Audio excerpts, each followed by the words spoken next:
I think you and I were saying, what are we going to do? It was a pretty sad time, wasn't it? Yeah. We were depressed. It seems like the cycle goes around and sad times come. Some legacies are carved not in marble or granite, but in melodies, lyrics, and the hearts of millions. When a song becomes a prayer and a stage becomes a sanctuary, you know you're witnessing something extraordinary. In an era where music constantly evolves, a few rare artists stand the test of time, not just because of their talent, but because of the truth they carry in every note. Bill and Gloria Gaither have shaped generations through music, faith, and a commitment to something deeper than success: ministry. Their songs have echoed in churches, filled living rooms with hope, and walked countless people through life's hardest and holiest moments. The journey wasn't without challenges, and now, as recent news around Gloria's health circulates, many are asking, what's next for Bill Gaither? Today, we explore the man, the mission, and the milestone moments that made Bill and Gloria Gaither icons of gospel music, and what the future might look like for them now. Before the world came to know Bill Gaither as a gospel music legend, he was simply a young English teacher in Alexandria, Indiana. Someone with a love for literature and a passion for music that quietly simmered beneath the surface of daily lesson plans and classroom chalk dust. But even then, something about his path was already shifting, nudging him toward something bigger than he could yet imagine. It was in the hallways of Alexandria Monroe High School where fate stepped in. Though, at first glance, it looked more like an ordinary staff meeting than a life-changing encounter. Across the faculty room sat Gloria Sical, a poised and articulate French teacher with a presence that drew attention, not for loudness, but for depth. Gloria wasn't just a teacher. She was a scholar, a triple major in English, French, and sociology from Anderson University. Her mind was as sharp as her spirit was thoughtful, and it wasn't long before she and Bill discovered their mutual passion for education, faith, and creativity. Their conversations were effortless. Literature, philosophy, music, and ministry flowed between them like a duet that had always existed. They found themselves drawn to the same ideals, the same sense of calling. It was as if their souls were writing verses to the same song long before they ever sat down with pen and paper. By 1962, those harmonies became permanent when Bill and Gloria married. Not just as husband and wife, but as creative partners, destined to impact Christian music in ways no one had anticipated. In those early years, their lives were still anchored in the classroom. Bill taught English, Gloria taught French, and they worked side by side during the day, writing songs in the evenings and weekends, often on kitchen tables, and in quiet moments after school events. The balance between teaching and songwriting was delicate, yet filled with purpose. Every lesson taught in the classroom and every song lyric drafted in those days held a kind of earnestness. Both professions, in their eyes, were about reaching hearts and shaping lives. The turning point came in 1964 when Bill wrote a song titled "He Touched Me." Its impact was immediate, its message resonant. It wasn't just another Christian tune. It was a testimony wrapped in melody, and it found its way into the hearts of people far beyond the small-town borders they had once known. Suddenly, what had once been a side pursuit started to look like a calling. The classroom was no longer big enough to contain the vision that was unfolding. By 1967, Bill took a leap that few would dare to make.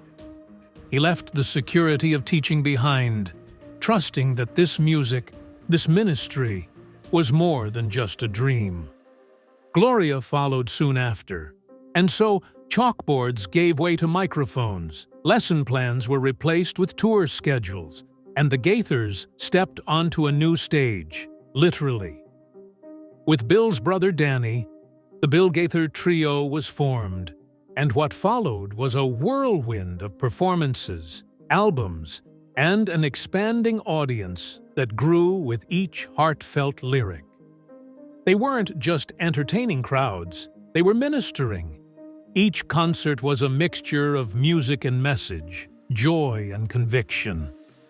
People weren't just clapping, they were crying, praying, and finding hope. What made the Gaithers stand out was never just their musical talent. Though that was undeniable, it was the way their songs told stories of faith, of doubt, of redemption, of home. Gloria's poetic mind and Bill's musical instinct were a divine combination. Their lyrics were thoughtful, without being preachy, and emotional, without being sentimental. You could listen to a Gaither song and feel like someone had seen your soul and sung it back to you. From their humble beginnings in Indiana classrooms to stages across the world, Bill and Gloria Gaither's journey is a testament to what happens when faith meets purpose, and when two lives in tune with each other find their voice in a song that never stops playing.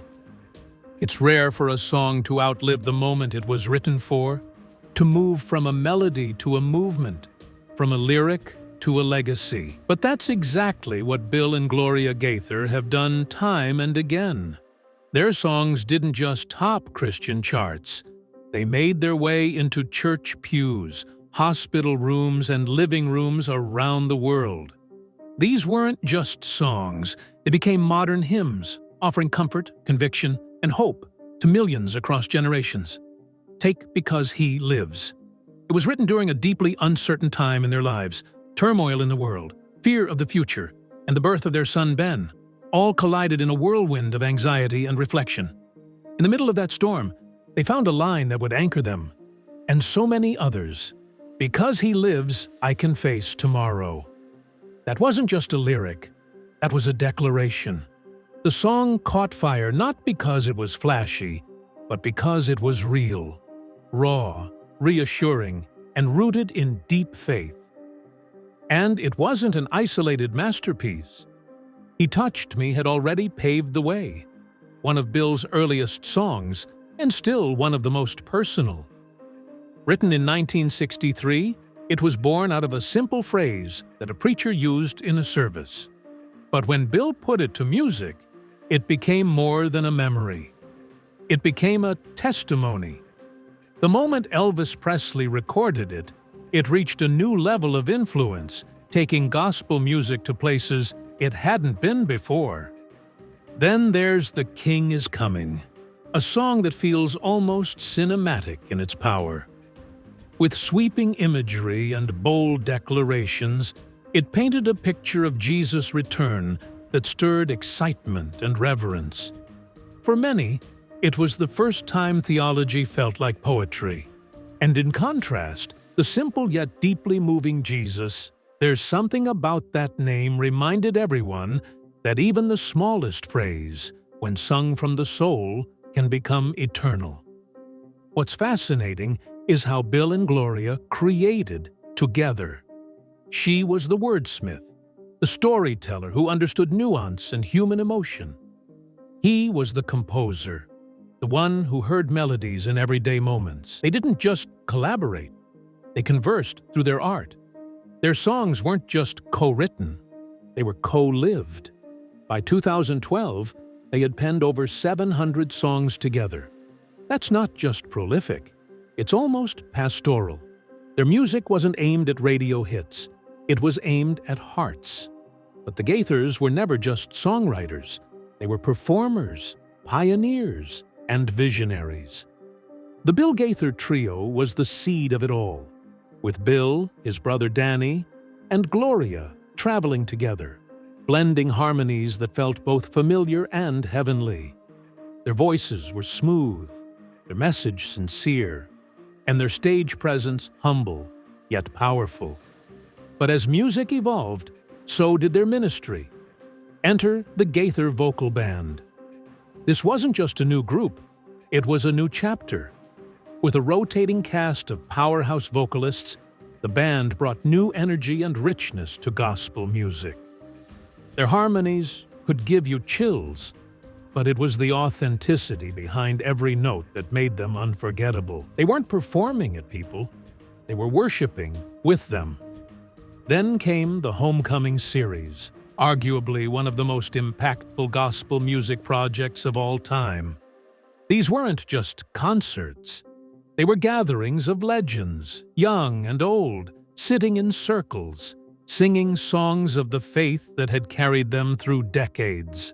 And Bill was at the center of it all, not as a celebrity, but as a curator of tradition. He knew the power of legacy, and he used every platform he had to shine a light on the music that shaped a movement. Behind the scenes, Gloria remained the quiet force. She edited scripts, wrote intros, coordinated artists, and protected the spiritual depth of every production. You could feel her influence in the tone, the structure, and the reverence that permeated every Gaither event. From handwritten lyrics on napkins to sold-out arenas, the Gaithers didn't just make music. They made a mark that echoes still every time someone lifts their voice to sing, "Because He Lives." When you think of Bill Gaither, you likely hear melodies, harmonies, and lyrics that echo through churches and homes around the world. But behind the music is a mind that has masterfully merged ministry with entrepreneurship, turning a humble gospel mission into a thriving, multifaceted brand. What started as a calling soon became a movement, and behind that movement is a structure as thoughtfully built as any of their iconic songs. At the core of it all is the Gaither Music Company. It's not just a label, it's an ecosystem. Gaither Studios has produced countless albums and videos with a standard of quality that rivals anything in mainstream media. These aren't just recordings, they're experiences filled with heart and excellence. Every frame of a homecoming video, every note on a live album, is crafted with the kind of care that makes it timeless. Then there's Gaither Management Group, the engine behind their live events. Booking, logistics, talent coordination, and everything needed to bring fun gospel music to stages across the country flow through this team. And yet, despite the scale, there's always an intimacy to a Gaither concert. It feels personal, like being invited into their living room to worship together. The entrepreneurial reach doesn't stop there. Gaither Family Resources expanded their presence into retail and media, creating a space where fans could connect more deeply with the message and the music. Books, devotionals, DVDs, every product reflected the same spiritual depth the Gaithers were known for on stage. And let's not overlook the Gaither Copyright Management Branch.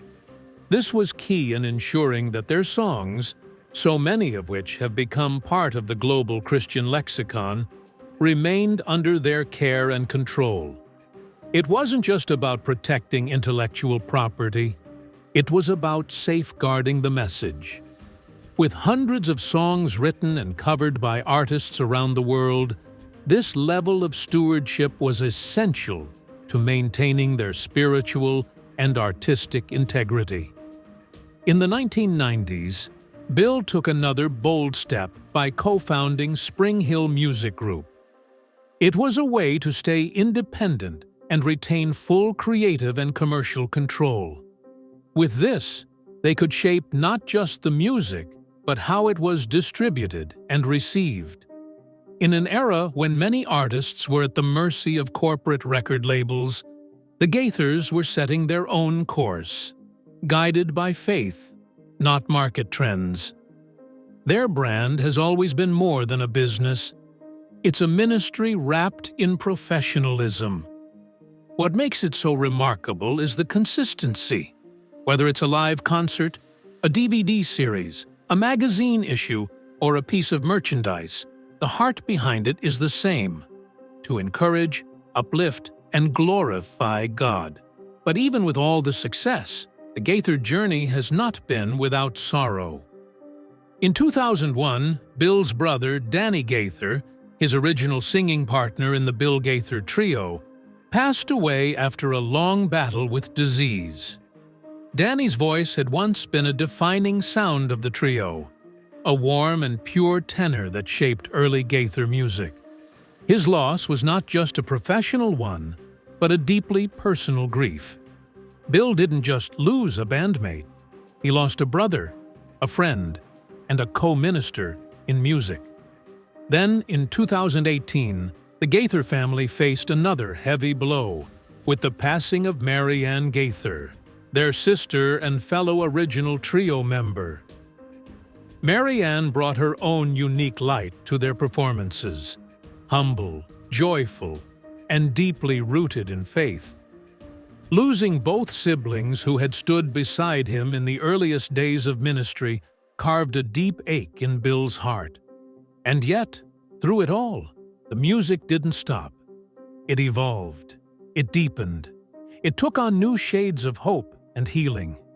Because when the Gaithers sing about loss, it's not theoretical. It's lived. When they write about heaven, it's not abstract. It's a longing shaped by personal grief and anchored in unshakable faith. That's why the Gaither legacy isn't just built on songs, it's built on truth, raw, beautiful, enduring truth. And whether through a business venture or a tear-streaked lyric, that truth continues to resonate. Within the Gaither story, there's one figure whose presence has always been quietly powerful: Gloria Gaither. While Bill often stood center stage, Gloria's pen carved the very soul of their ministry. She's not just a lyricist, she's a theologian in verse, a scholar with the heart of a poet. And though some outside the gospel world might overlook her, those who truly listen know that her voice, especially in written form, is one of the most profound of her generation. Gloria's academic path was as intentional as her songwriting. In 1991, while already deeply involved in ministry and family life, she earned her Master of Arts in British and American Literature from Ball State University. That pursuit wasn't about titles or accolades, it was about going deeper. Deeper into language, deeper into meaning. And you can hear that depth in the lyrics she's penned, songs that wrestle with real human struggles: doubt, grace, identity, suffering, and the mystery of God. Gloria never sugarcoated the Christian walk. She honored the valleys just as much as the mountaintops. Over the years, she authored more than 40 books, including 20 specifically written for children. Her work for young readers isn't just fluff and rhymes, it's rich with spiritual substance, layered with gentle truths that children can carry into adulthood. She had a gift for distilling big theological ideas into warm, accessible language, planting seeds of faith in little hearts. And her work hasn't gone unnoticed in academic and spiritual circles. Gloria has received 7 honorary doctorate degrees, an acknowledgement not just of her writing, but of the way her mind and spirit have shaped the conversation around faith in modern music and literature. You won't find many gospel lyricists discussed in seminary classrooms, but Gloria Gaither is the exception. She brought intellectual rigor to Christian songwriting, without ever losing the emotional and spiritual core. Her lyrics didn't just fill songs, they filled gaps in understanding. They gave words to prayers people couldn't form. They offered a mirror to questions many were afraid to ask. And in doing so, she gave gospel music a new kind of voice, one that felt both ancient and contemporary, poetic and practical. But in recent years, a quiet concern has emerged among fans and followers. Gloria's health has come into question. though the Gaithers have never released an official statement detailing her condition. Those who followed their journey closely have noticed her reduced presence and the whispered updates that suggest a private battle. What that means for the future is still unknown, but the love and prayers from around the world speak volumes. For many, Gloria's health is not just a headline, it's personal. Her words have walked them through grief, doubt, and renewal. And now they offer their hearts back to the one who once held theirs through a song. All of this naturally leads to another question that's quietly rippling through the gospel community. Are we nearing the end of the Gaither era? No, Bill Gaither hasn't announced any retirement. No, there hasn't been a farewell tour or a dramatic last concert. But the signs are there. Fewer public appearances. Less frequent Gaither homecoming productions. Bill, now in his late 80s, has spoken more about family, reflection, and the importance of cherishing the moments that remain. The energy that once fueled countless tours and recordings have shifted. Still passionate, but now more tender, more rooted in memory than momentum. It's not so much a goodbye as it is a gentle fade into a quieter season, the kind of transition that feels like a sunset full of color, beauty, and peace. And maybe that's the way it should be. Not with a sudden stop, but with a final chorus that lingers. Still, even if Bill and Gloria never write or sing another word, their impact is already eternal. Their songs, books, concerts, and testimonies have become part of the spiritual DNA of millions. The Gaither legacy isn't closing, it's echoing. Through church choirs, living room worship sessions, and quiet car rides where someone hits play and once again hears "Because He Lives" and finds strength for tomorrow. The Gaithers didn't just write songs, they wrote testimonies. Their music transcended denominations, generations, and even genres. They are often credited with keeping Southern gospel alive during periods when it was fading from the mainstream. But more than that, they modernized it, giving it warmth, depth, and universal appeal. From Elvis to country legends to small-town church choirs, their songs have been sung in stadiums and sanctuaries alike. And for many, those songs are the soundtrack to life's biggest moments: births, weddings, funerals, baptisms, and late-night cries for peace.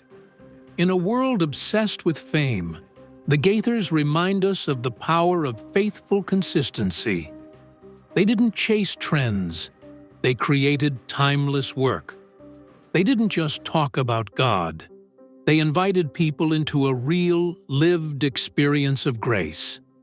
Even now, facing health challenges and the reality of aging, they do so with humility, grace, and faith. They are not merely musicians, they are ministers, mentors, and messengers. Whether or not Bill Gaither ever officially says goodbye, his impact is already eternal. His music will continue to comfort, challenge, and inspire. And Gloria, his partner in rhyme and in life, will always be part of that melody. If you grew up listening to the Gaithers or have been touched by one of their songs, now is the time to celebrate their legacy. What's your favorite Gaither song or memory? Drop it in the comments below. Don't forget to like this video if it moved you in any way. And if you want more stories of faith, music, and legacy, hit that subscribe button and turn on notifications. From our hearts to yours, thank you for being part of this tribute. Until next time, stay encouraged and keep the music playing.